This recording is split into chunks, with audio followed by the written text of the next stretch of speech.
उसी दिन तुम वासना के पार उठना शुरू होते हो। ध्यान है क्या? ध्यान यही है कि मन सिर्फ दौड़ाता है, भरमाता है, भटकाता है मृग मरीचिकाओं में, और आगे और आगे, क्षितिज की तरह। ऐसा लगता है अब तृप्ति, अब तृप्ति, जरा और चलना है, थोड़े और क्षितिज कभी आता नहीं, मौत आ जाती, तृप्ति आती नहीं, कब्र आ जाती। ध्यान इस बात की सूझ है कि इस दौड़ से कुछ भी नहीं होगा, ठहरना है, मन के पार जाना है, मन के साक्षी बनना है। श्री मोदी अगर सच में ही चाहते हो कि वासना से तृप्ति, मुक्ति, वासना के जाल से छुटकारा हो जाए, तो न तुम्हारी पत्नी दे सकी है, न किसी और की पत्नी दे सकेगी, न कोई वैश्या दे सकेगी, कोई भी नहीं दे सकता है। यह कृत्य तो तुम्हारे भीतर घटेगा, यह महान अनुभव तो तुम्हारे भीतर शांत, मौन, शून्य होने में ही संभव हो पाता है।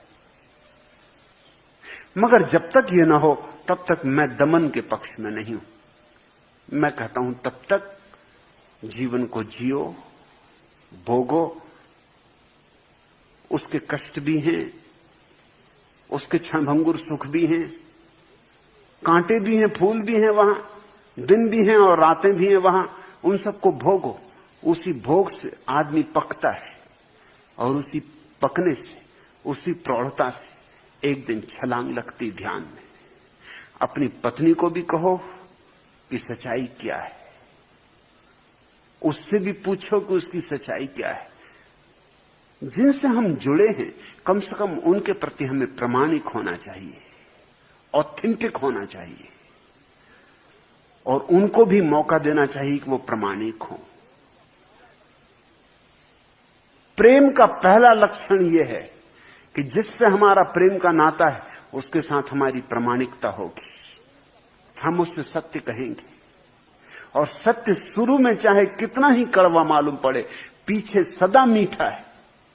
बुद्ध ने कहा है झूठ पहले मीठा, पीछे जहर, और सत्य पहले कड़वा, फिर पीछे अमृत। सत्य से मत डिगना, किसी कीमत पर मत डिगना, कोई समझौता सत्य के संबंध में मत करना, और अपने सत्य को जीना, क्योंकि जीवन तुम्हारा है, तुम्हारी पत्नी का नहीं, और पत्नी का जीवन उसका है, तुम्हारा नहीं। दोनों जियो, दोनों अनुभव करो, दोनों पहचानो, दोनों परखो, और धीरे धीरे तुम पाओगे कि जब तक वासना है तब तक हम बचकाने, तब तक हमारे जीवन में प्रौढ़ता नहीं। मगर हम बचकाने रह जाते, उसका कारण हमको अनुभव ही नहीं करने दिया जाता। अनुभव के बिना कोई कभी प्रौढ़ नहीं होता। उम्र तो बढ़ जाती मगर मन बचकाना रह जाता है। पहले महायुद्ध में पहली बार मनोवैज्ञानिकों को यह पता चला कि आदमी की औसत उम्र 12 साल है। पहली दफा बड़े पैमाने पर इस बात की जांच पड़ताल की गई कि लोगों की मानसिक उम्र क्या है, तो बहुत हैरानी की बात थी, चकित हो जाने वाली बात थी। 80 साल की बूढ़े की भी उम्र 12 साल है। मानसिक उम्र इससे ज्यादा नहीं बढ़ पाती। ये बड़ी दुर्घटना है। तो फिर खेल खिलौनों में हमारा रस रहता है, और इसको हम दमन करते जाएं तो फिर वो रस हमारा जाएगा नहीं, वो बना ही रहेगा। फिर हम क्या क्या तरकीबें नहीं निकालते। फिर अश्लील साहित्य है, पोर्नोग्राफी की किताबें हैं, पत्रिकाएं हैं, गंदी बेहुदी, गीता में और बाइबल में छिपा के लोग प्ले बॉय देख रहे हैं।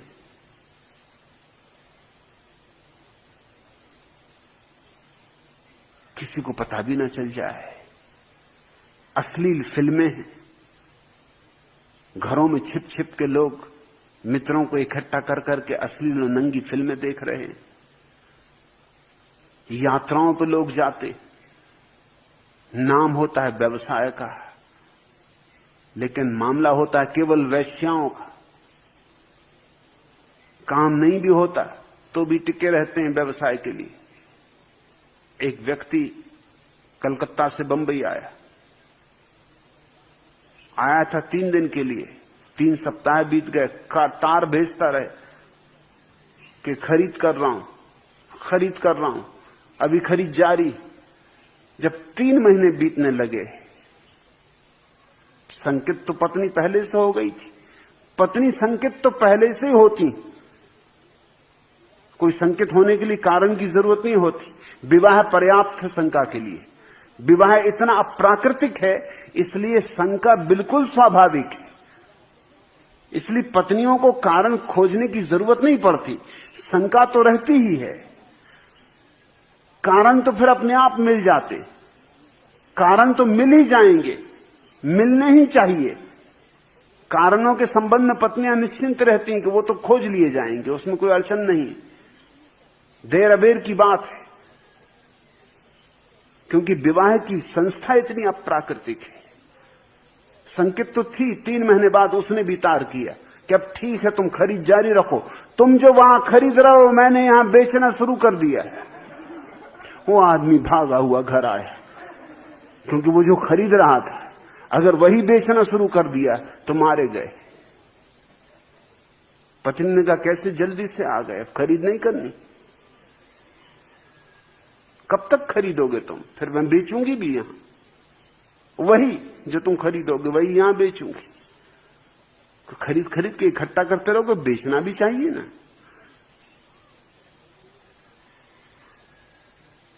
शंका स्वाभाविक है, संदेह स्वाभाविक है। ये तथाकथित हमारा प्रेम बड़े संदेहों से भरा हुआ है।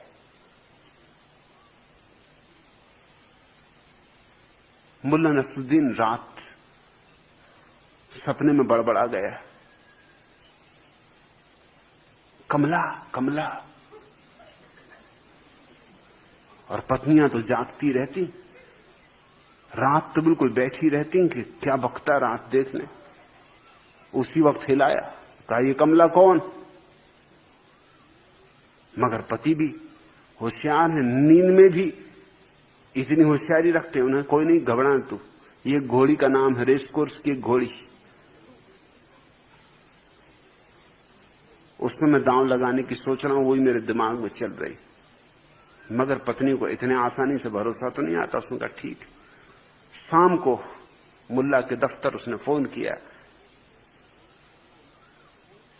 कि वो रेस कोर्स की घोड़ी कमला ने फोन किया है,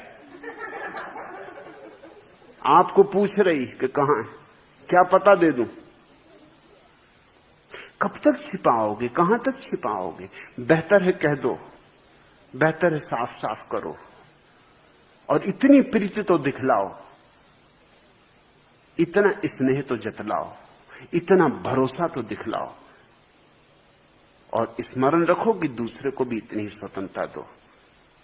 स्वतंत्रता के फल मीठे, सत्य के फल मीठे, लेकिन अंत में, शुरू में कड़वे।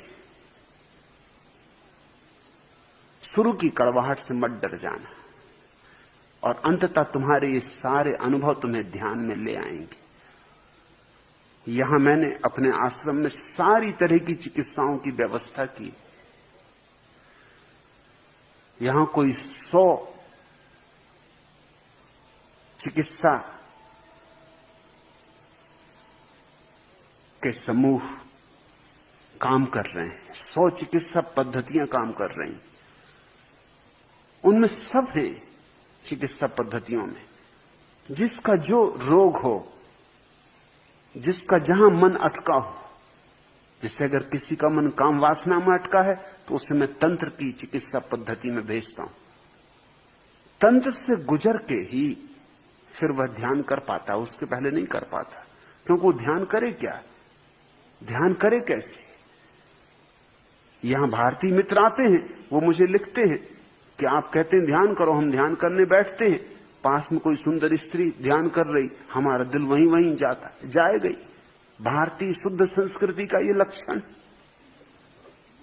और जाएगा कहां? सदियों से दबाया है तो और जाएगा कहां?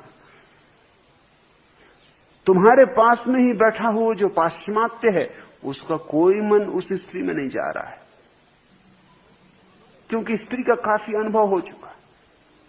ये जान के तुम चकित होगे कि यहां जो मेरे सन्यासी हैं पश्चिम से आए हुए, उनका कोई रस स्त्री पुरुष में नहीं।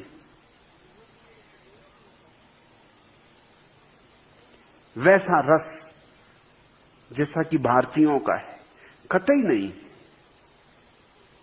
सहज, सामान्य।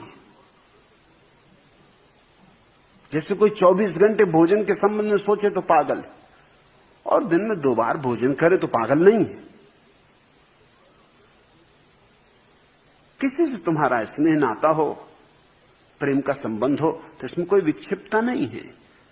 लेकिन कोई 24 घंटे बस यही सोचता रहे, स्त्रियों की ही कतार लगी रहे, तो फिर रुग्णता है। मगर तथाकथित संस्कृति और तथाकथित धर्म और तथाकथित महात्माओं ने तुम्हें जो दिया है, वो यही उनकी वसीयत है। इस वसीयत में तुम सड़ रहे हो। इस सड़ान से तुम्हें मुक्त करना चाहता हूं, इसलिए मैं दुश्मन मालूम पड़ता हूं। मेरे पास लोग आते हैं, निजी तौर से स्वीकार करते हैं कि आप जो कहते हैं ठीक है, आप जो कहते हैं 100% ठीक है, लेकिन उनमें से एक भी सामूहिक वक्तव्य नहीं देता मेरे पक्ष में। मेरे विपक्ष में लिखने वाले हजारों लोग हैं, मेरे पक्ष में लिखने वाले मुश्किल से कोई। मामला क्या है? और जो भी मेरे पक्ष में लिखते हैं वो मेरे सन्यासी हैं, दूसरा कोई मेरे पक्ष में नहीं लिखता। दूसरे मुझे पत्र लिखते हैं कि आप जो कहते हैं बिल्कुल ठीक है, उचित कहते हैं, लेकिन हम इसको सार्वजनिक रूप से स्वीकार नहीं कर सकते, क्योंकि हम इसको सार्वजनिक रूप से स्वीकार करें तो हमारी प्रतिमा धूमिल होती। यहां आने की हिम्मत नहीं पड़ती। यहां लोग आते हैं, छिप के आते। श्री मोदी को तो मैं हिम्मतवर कहूंगा, वो प्रतिष्ठित व्यक्ति हैं, मोदी मिल्स के मालिक हैं। मैं उनके साहस का धन्यवाद करता हूं कि उन्होंने हिम्मत पूर्वक ये प्रश्न पूछा। अब और थोड़ी हिम्मत जुटाओ, अपनी पत्नी को भी साफ करो, अपनी पत्नी को भी यहां ले आओ। अगर तुम साफ न कर सको तो मैं साफ करूंगा। दोनों मुक्ति में जियो और तुम पाओगे तुम्हारा प्रेम इस मुक्ति में बढ़ेगा, फलेगा, गहरा होगा, और जल्दी ही तुम दोनों ही ध्यान की तरफ अपने आप आकर्षित हो जाओगे। अगर व्यक्ति सहज स्वाभाविक जिए तो ध्यान अनिवार्य परिणति है, अपरिहार्य। जीवन की प्रत्येक नदी जैसे सागर की तरफ ले जाती, ऐसे जीवन की प्रत्येक वासना ध्यान की तरफ ले जाती। अगर हम वासना को कहीं रोक ना दें, रोक न तो तालाब बन जाती, तालाब बना तो सागर से संबंध टूट गया।